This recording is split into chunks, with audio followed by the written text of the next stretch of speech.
All right, welcome back. It's week 4, and this week what we're going to work on is getting taller and how we can work on getting tall for those marching A's, getting tall like we talked about in rowing, so we can get tall so that in week 5 we'll be able to rotate that much better. The exercise I've chosen for that is a W-hold. Okay, so you're going to need that piece of tubing and your runner to hook it up so you can do it in your door. I'm just going to use the hooks here in the gym. Take your tube. It's going to be behind you. You're going to come up into a W position. That W position means that your hands and your head make a W formation.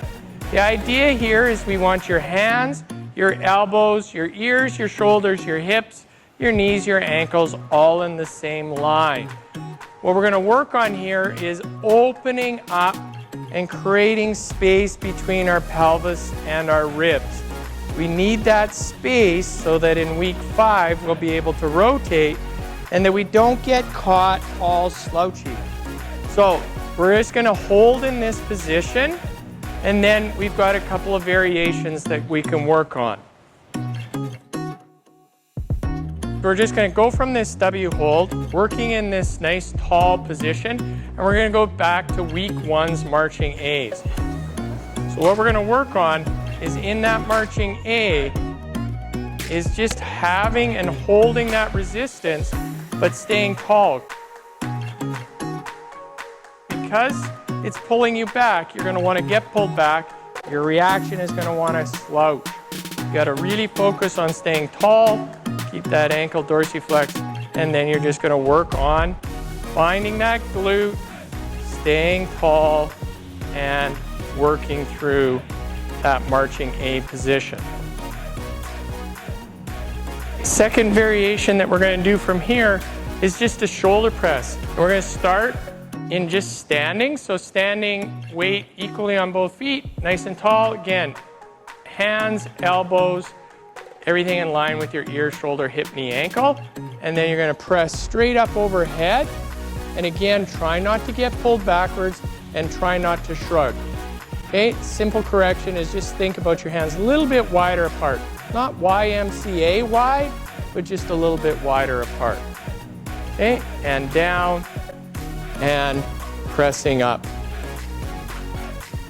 Last variation on this is you take this W hold and you can actually go into a deadlift. So again, it's going to want to pull us back, and we're just going to want to keep those hands in line, making sure that our back is nice and straight, and drive our hips through, keeping this position without getting pulled backwards.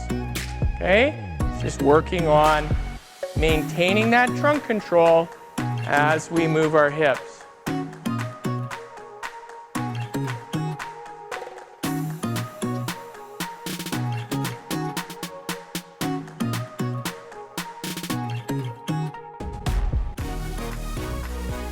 If you're feeling really advanced today, you can put them all together, right? So you're going to be standing tall. You're going to go down into your hip hinge. You're going to come up, go into your marching A, and then press straight up over top of your head. If you want to get really fancy, you bring that down, and you can do a single leg deadlift up into your marching A and into your shoulder press.